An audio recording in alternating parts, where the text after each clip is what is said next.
So my name is Miss Sadaf. This is your biology class. Today I am here to deliver the lecture on the topic of metamorphosis.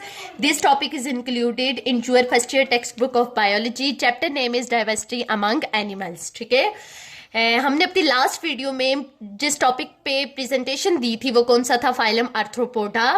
Phylum arthropoda में सारे वो वाले animals आते थे जिनकी jointed legs वगैरह थी, यानी जिनकी जो टांगें थी वो जोड़ वाली थी, और उनकी मेजर करैक्टरिस्टिक्स वगैरह के बारे में पढ़ा था।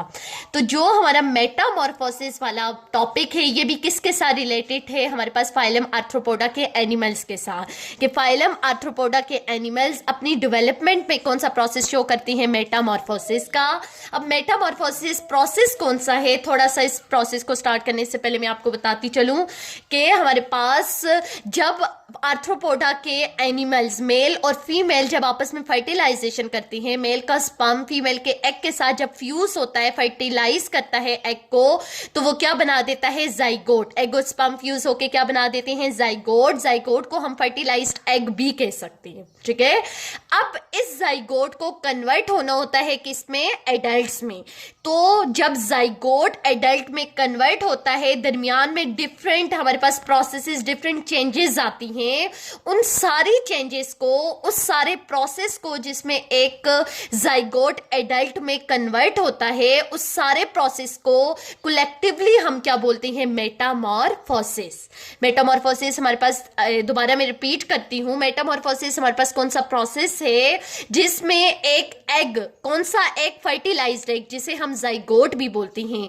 वो जाइगोट जब कन्वर्ट होता है किसमें? एडल्ट में। और एडल्ट में कन्वर्ट होने के लिए जितनी भी चेंजेस आती हैं उसे एडल्ट में कन्वर्ट होने के लिए, उन सारी चेंजेस को कलेक्टिवली हम क्या बोलते हैं? मिलाकर हम क्या बोलते हैं? मेटामॉर्फोसिस, ठीक है। मेटामॉर्फोसिस के प्रोसेस में, मेटामॉर्फोसिस के इस हमारे पास प्रोसेस में एक मेजर आपके कह सकती हैं कि चेंजेस हो रही होती हैं, जिसे हम बोलते हैं एगडाइसिस या मोल्टिंग। अब एगडाइसिस या मोल्टिंग हमारे पास कौन सा प्रोसेस है? इस डायग्राम से हम लोग समझ लेते हैं। बटरफ्लाई है, बटरफ्लाई की जब फर्टिलाइजेशन करती हैं, जब मेल और फीमेल बटरफ्लाई आपस में फर्टिलाइजेशन करती हैं तो क्या बन जाता है? जाइगोट। उस जाइगोट को हम क्या बोलते हैं? Fertilised egg. फिर फर्टिलाइज्ड एग की क्या होती है? हैचिंग होती है। हैचिंग का क्या मतलब है? एग टूटता है और उसमें से यंग वन निकलता है, ठीक है। जो बच्चा बेबी होता है वो इसमें से निकलता है, और जो बेबी इसमें से निकलता है उसे हम क्या बोलते हैं? लार्वा। ये जो आपको ग्रीन कलर का नजर आ रहा है, जो एग में से निकल रहा है, एग के टूटने के बाद इसे हम क्या बोलते हैं? लार्वा, ठीक है। इस लार्वा का अगर आप लोग देखें बाकी सारे लार्वा के मुकाबले में इसका साइज क्या है? बहुत ज्यादा स्मॉल साइज है, छोटा साइज है, ठीक है। तो इस छोटे लार्वा ने अपने साइज को क्या करना है? इंक्रीज करना है और इस बड़े लार्वा में कन्वर्ट होना है, ठीक है। अब ये छोटा जो हमारे पास लार्वा है, ये जब बड़े लार्वा में कन्वर्ट होता है तो यहां पे कौन सा प्रोसेस हो रहा होता है? एगडाइसिस का या फिर मोल्टिंग का? कौन सा प्रोसेस होता है? एगडाइसिस या मोल्टिंग। ये कौन सा प्रोसेस है जिसमें ये जो हमारे पास छोटा लार्वा है ये अपनी स्किन को, जो इसकी आउटर मोस्ट स्किन है, उसको गिरा देता है, उसको उसकी शेडिंग कर देता है। जब इसकी स्किन की शेडिंग होती है, जब इसकी स्किन गिर जाती है, इस प्रोसेस को क्या बोलते हैं? एगडाइसिस। ये स्किन क्यों गिरती है या एगडाइसिस या मोल्टिंग का प्रोसेस क्यों होता है? ताकि जो ये वाला लार्वा है, ये लार्वा अपने साइज को क्या कर सके? इंक्रीज कर सके। क्योंकि इसकी आउटर मोस्ट लेयर जब उस पे से गिरेगी, खत्म होगी, तो ये अपने साइज को क्या करेगा? इंक्रीज करेगा, और हमारे पास जो लार्वा बनेगा वो इसके मुकाबले में बड़े साइज का होगा, ठीक है। तो इस स्टेप को, जिसमें एक लार्वा अपनी स्किन को गिरा के अपने साइज को इंक्रीज करता है, इसको क्या बोलते हैं? एगडाइसिस या फिर मोल्टिंग, ठीक है। तो मेटामॉर्फोसिस का प्रोसेस कौन से प्रोसेस के थ्रू हो रहा होता है? एगडाइसिस या मोल्टिंग के थ्रू, जिसमें जो लार्वा है, जो छोटे साइज का है, वो अपनी स्किन को शेड करता है, अपनी स्किन को गिराता है और अपने साइज को क्या करता जाता है? इंक्रीज करता जाता है, ठीक है। नेक्स्ट टर्मिनोलॉजी जो यहाँ पे यूज हो रही है वो कौन सी है? स्टेडिया। स्टेडिया प्लूरल को बोलती हैं और सिंगुलर को क्या बोलते हैं? स्टेडियम, ठीक है। अब स्टेडियम क्या है? हमारे पास दो, हमारे पास एगडाइसिस के दरमियान का जो पीरियड है, जो ये एरो वाला पीरियड दरमियान वाला सारा आ जाता है, इसे हम क्या बोलेंगे? स्टेडियम, या स्टेडिया। समझ आई? यानी कि एक लार्वा की एक्डाइसिस हो के वो दूसरे लार्वा में बड़े साइज में जब वो कन्वर्ट होता है तो ये दरमियान वाला जो पीरियड आ जाता है जिसमें वो अपनी स्किन को गिराता है, अपने साइज को इंक्रीज करता है, इस पीरियड को हम बोलेंगे स्टेडियम, सिंगुलर स्टेडियम। प्लूरल को हम बहुत सारे, ये जितने भी एरो वाले निशान नजर आ रहे हैं, ये जितना भी दरमियान वाली फेजेस आ जाती हैं जिसमें एक छोटा लार्वा बड़े में, बड़े वाला फिर उससे बड़े में कन्वर्ट होता है, फिर उससे बड़ा वाला अपने से बड़े साइज को अटेन करता है, तो ये वाली जो फेजेस आ जाती हैं इसे क्या बोलती हैं? स्टेडियम। ठीक है, singular stadium, plural stadia. Clear हो गया? अब इस स्टेडिया के रिजल्ट में जो लार्वा बनता है, छोटे लार्वा से जब ये बड़ा लार्वा है, दरमियान वाली फेज को हम बोलते हैं स्टेडियम, और स्टेडियम जब खत्म होता है तो बड़ा वाला लार्वा बन जाता है। इस बड़े वाले लार्वे को हम क्या बोलेंगे? इंस्टार। क्या बोलेंगे? इंस्टार। के स्टेडियम के रिजल्ट में जब हमारे पास बड़ा लार्वा आ जाता है, उस बड़े लार्वे को हम क्या बोलेंगे? इंस्टार। तो हमने यहाँ पे कितनी टर्मिनोलॉजीज यूज की? एक हमने मोल्टिंग के प्रोसेस को बताया। मोल्टिंग कौन सा प्रोसेस होता है? जिसमें जो लार्वा है, इंसेक्ट या आर्थ्रोपोडा के एनिमल्स का जो लार्वा है वो अपनी स्किन को शेड करता है, अपनी स्किन को गिराता है और अपने साइज को इंक्रीज करता है। इस प्रोसेस को क्या बोलती है? एक्डाइसिस या मोल्टिंग। जब ये हमारे पास इंक्रीज साइज वाला लार्वा आ जाता है, उसमें दोबारा से स्किन की फॉर्मेशन हो जाती है। ठीक है, और फिर वो अपनी उस नई स्किन को दोबारा से गिरा के नेक्स्ट मोल्टिंग कर देता है। इसी तरह ये वाला मोल्टिंग वाला प्रोसेस बहुत टाइम रिपीट होके जो हमारे पास एग है वो एडल्ट में क्या हो जाता है? कन्वर्ट हो जाता है। सेकेंड टर्मिनोलॉजी हमने यूज की है स्टेडिया की। स्टेडियम हमारे पास क्या है? दो हमारे पास जब छोटा वाला लार्वा अपना एक्डाइसिस का प्रोसेस करता है, बड़े में कन्वर्ट होता है, ये वाली फेज जो दरमियान का जितना भी टाइम है जिसमें वो अपनी स्किन को गिराते अपना साइज इंक्रीज करता है, इस पीरियड को हम बोलते हैं स्टेडियम। ठीक है, और स्टेडियम के रिजल्ट में जो लार्वा बन जाता है जिसका साइज पिछले के मुकाबले में लार्ज होता है, इसको हम क्या बोलते हैं? इंस्टार। और फाइनल इंस्टार इसमें से कौन सा है? ये बड़ा वाला जो हमारे पास बटरफ्लाई है, जिसे हम एडल्ट बोलते हैं, और या फिर इसे हम फाइनल इंस्टार को इमेगो भी बोलेंगे। क्लियर हो गया? अब हम आते हैं हमारे पास टाइप्स पे जाती है मेटामॉर्फोसिस की। मेटामॉर्फोसिस की 3 मेजर टाइप्स हैं। ठीक है, मेटामॉर्फोसिस की बेस पे एनिमल्स की 3 मेजर टाइप्स हैं। कौन से एनिमल्स की? जो आर्थ्रोपोडा से बिलोंग करती हैं। ठीक है, तो हमारे पास 3 हैं। एक है ए मेटाबोला, सेकंड है hemimetabola, and third one is holometabola. सबसे पहले हम होलो मेटाबोला को देखते हैं। होलो का मतलब होता है कंप्लीट। होलो का क्या मतलब होता है? कंप्लीट। और मेटाबोला वर्ड किसको शो करता है? मेटामॉर्फोसिस के प्रोसेस को। तो नेम इंडिकेट कर रहे हैं इसमें सारे वो वाले आर्थ्रोपोडा आ जाती हैं जिनमें कंप्लीट मेटामॉर्फोसिस होती है। कंप्लीट मेटामॉर्फोसिस में एग्जांपल बटरफ्लाई की आती है। मैं आपको साइकिल से समझाती हूँ ये वाला कि कंप्लीट होलो मेटाबोला को कंप्लीट मेटामॉर्फोसिस क्यों बोलते हैं। क्योंकि इसमें होलो मेटाबोला का प्रोसेस के इसमें हो रहा होता है बटरफ्लाई वगैरह में, तो इसे कंप्लीट मेटामॉर्फोसिस इस वजह से बोलती हैं कि इसमें जो पहले एग है, एग में से एग की हैचिंग होती है, उसमें से क्या निकलता है? लार्वा। लार्वा अपने साइज को इंक्रीज करता है, उसे हम बटरफ्लाई के लार्वा को क्या बोलेंगे? कैटरपिलर। कैटरपिलर फिर एक और फॉर्म में कन्वर्ट होता है जिसे क्या बोलती हैं? प्यूपा।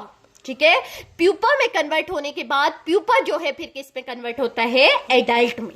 ठीक है, यानी इसको होलो मेटाबोला इसी वजह से बोलती हैं। इसमें 3 स्टेजेस डिफरेंट आ जाती हैं उसके लाइफ साइकिल में, जो एडल्ट में लास्ट में एडल्ट जिनके रिजल्ट में बनता है। सबसे पहले कौन सा बनता है? इसमें एग के बाद, एग की हैचिंग होने के बाद लार्वा बनता है। लार्वा कन्वर्ट होता है प्यूपा में, और प्यूपा देन कन्वर्ट होता है किसमें? एडल्ट में। तो बटरफ्लाई के लार्वा को कैटरपिलर बोलती हैं। कैटरपिलर फिर कन्वर्ट होता है प्यूपा में, और बटरफ्लाई के प्यूपा को क्या बोलती हैं? क्रिस्टैलिस। और क्रिस्टैलिस जो है वो कन्वर्ट होता है किसमें? फिर एडल्ट में, और इसके एडल्ट को बोलती हैं इमेगो। क्लियर हो गया। अब यहाँ पे हैचिंग हो रही है। सबसे पहले क्या होगा, जो हमारे पास जैसे मैंने आपको बताया था, सबसे पहले जाइगोट बनता है जिसे हम फर्टिलाइज्ड एग बोलते हैं। एग की हैचिंग होती है, उसमें से लार्वा निकलता है। अब इस लार्वा का साइज स्मॉल है तो ये कौन सा प्रोसेस करेगा, फर्स्ट मोल्टिंग का प्रोसेस करेगा, यानी अपनी स्किन को शेड करेगा, अपने साइज को इंक्रीज करके हमारे पास क्या बन जाएगा, सेकेंड लार्वा बन जाएगा। ठीक है, ये फर्स्ट स्टेज लार्वा है जिसका साइज स्मॉल है ग्रीन कलर का। ये सेकंड स्टेज लार्वा है जिसकी एक टाइम मोल्टिंग कंप्लीट हो चुकी है। ठीक है, अब ये सेकंड स्टेज वाला लार्वा में हमारे पास सेकंड टाइम मोल्टिंग का प्रोसेस होगा और ये कन्वर्ट हो जाएगा, दोबारा से ये अपनी स्किन को गिराएगा, अपने साइज को इंक्रीज करके थर्ड स्टेज लार्वा में कन्वर्ट हो जाएगा। थर्ड स्टेज लार्वा में फिर थर्ड मोल्टिंग होगी, क्योंकि 2 टाइम मोल्टिंग होगी। अब थर्ड स्टेज लार्वा में थर्ड टाइम मोल्टिंग होगी और वो दोबारा से अपनी स्किन को शेड करेगा, अपने साइज को इंक्रीज करके कौन से लार्वा में कन्वर्ट हो जाएगा, फोर्थ स्टेज लार्वा में। फोर्थ स्टेज लार्वा में दोबारा 4 टाइम मोल्टिंग होगी और 4 टाइम मोल्टिंग के बाद अपनी स्किन को शेड करेगा, गिराएगा और अपने साइज को इंक्रीज करके जो बटरफ्लाई का ओरिजिनल लार्वा जिसे कैटरपिलर बोलते हैं उसमें कन्वर्ट हो जाएगा। और इस कैटरपिलर वाली स्टेज को हम क्या बोलेंगे, फिफ्थ स्टेज लार्वा। ठीक है, अब फिफ्थ स्टेज लार्वा में फिफ्थ टाइम मोल्टिंग होगी और ये 5वीं दफा मोल्टिंग होने के बाद, 5वीं दफा अपनी स्किन को शेड करने के बाद ये किस में कन्वर्ट हो जाएगा, प्यूपा में। ठीक है, फिर प्यूपा जो है इसमें कोई भी मोल्टिंग नहीं होगी, ये डायरेक्ट किस में डेवलप हो जाएगा, एडल्ट में। तो ये इस टाइप की मेटामॉर्फोसिस जिसमें कंप्लीट स्टेजेस, पहले हमारे पास बटरफ्लाई एग से लार्वा बनता है, लार्वा से प्यूपा बनता है, प्यूपा फिर कन्वर्ट होता है किसमें, एडल्ट में। इस टाइप की मेटामॉर्फोसिस को हम क्या बोलते हैं, कंप्लीट मेटामॉर्फोसिस, जो किस में हो रही होती है, बटरफ्लाई में। और बटरफ्लाई बिलोंग किससे करता है, फाइलम आर्थ्रोपोडा के साथ, क्योंकि इसकी क्या होती है, जॉइंटेड लेग्स वगैरह। क्लियर हो गया। होलो मेटाबोला के बाद हम नेक्स्ट पे आते हैं, कौन सा, हेमी मेटाबोला। हेमी होलो का जैसे मैंने आपको बताया था मतलब होता है कंप्लीट, जबकि हेमी वर्ड जो है ये किसको शो करता है, इनकम्प्लीट को, हाफ को। ठीक है, आधे को या नामुकम्मल को। और मेटाबोला वर्ड किसको इंडिकेट कर होता है, मेटामॉर्फोसिस के प्रोसेस को। हेमी मेटाबोला में सारे वो वाले एनिमल्स आते हैं, वो वाले आर्थ्रोपोडा के एनिमल्स आते हैं जिनमें इनकम्प्लीट मेटामॉर्फोसिस होती है। इनकम्प्लीट मेटामॉर्फोसिस का क्या मतलब है, मैं आपको ऊपर साइकिल से समझाती हूँ। कंप्लीट में जैसा कि मैंने आपको बताया, पहले हमारे पास एग लार्वा में कन्वर्ट होता है, लार्वा प्यूपा में, प्यूपा फिर एडल्ट में कन्वर्ट होता है। जबकि इनकम्प्लीट मेटामॉर्फोसिस हो रही किसमें होती है, ग्रास हॉपर्स वगैरह में। इसमें क्या होता है कि वही एडल्ट में फर्टिलाइजेशन का प्रोसेस होता है, उससे क्या बन जाता है, फर्टिलाइज्ड एग, या जिसे हम जाइगोट बोलेंगे। एग की हैचिंग होगी, उसमें से क्या निकल जाएगा, हमारे पास लार्वा निकल जाएगा। और ग्रास हॉपर के लार्वा को क्या बोलती हैं, निम्फ। क्या बोलती हैं, निम्फ। बाकी सारा प्रोसेस इसका सेम बटरफ्लाई की मेटामॉर्फोसिस की तरह ही होता है, लेकिन इसमें डिफरेंट क्या आ जाता है जिसकी वजह से इसे हेमी मेटाबोला बोलते हैं, कि इसमें जो लार्वा है वो डायरेक्ट एडल्ट में कन्वर्ट हो जाता है, दरमियान में प्यूपा वगैरह की फॉर्मेशन नहीं होती।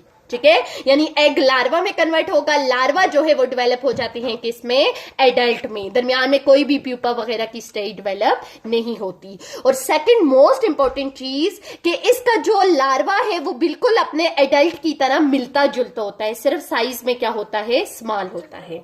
जबकि जो होलो मेटाबोला है, होलो मेटाबोला, जबकि जो होलो मेटाबोला का लार्वा होता है वो अपने एडल्ट से बिल्कुल क्या होता है, चेंज होता है, उसकी शेप अपने एडल्ट से बिल्कुल चेंज होके इंसेक्ट्स की तरह होती है।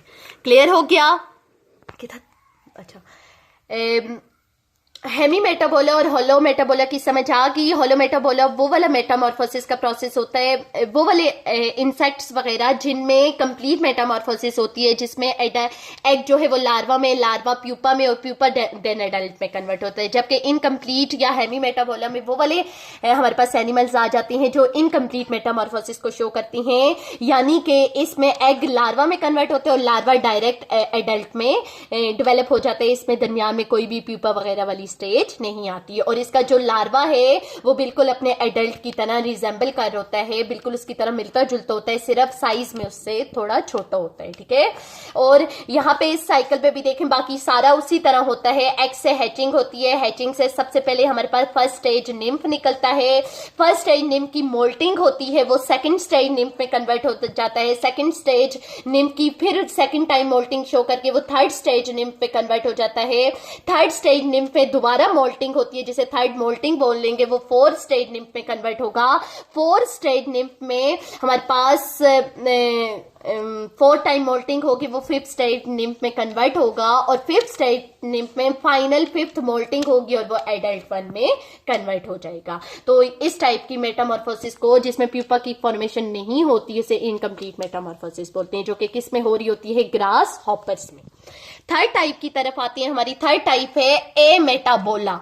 ए का मतलब होता है, ए वर्ड जहां पे भी जिसके साथ आ जाए इसका मतलब होता है एब्सेंट, और मेटाबोला किसको शो करता है, मेटामॉर्फोसिस, यानी ये वो वाले इसमें इस टाइप में इस कैटेगरी में वो वाले एनिमल्स, वो वाले आर्थ्रोपोडा के एनिमल्स आ जाती हैं जो किसी भी टाइप की मेटामॉर्फोसिस को शो नहीं करते। इसमें डायरेक्ट एग जो है उसमें कोई एक्टाइसिस, कोई मोल्टिंग वगैरह का प्रोसेस नहीं होता, वो डायरेक्ट मैच्योर होकर एडल्ट में कन्वर्ट हो जाता है। और इसमें एग्जाम्पल प्रिमिटिव विंगलेस इंसेक्ट्स के, वो वाले इंसेक्ट्स जो प्रिमिटिव थे यानी जो पुराने थे, जो पहले प्रेजेंट थे, ठीक है, और विंगलेस थे जिनमें कोई भी विंग वगैरह पर वगैरह प्रेजेंट नहीं होती।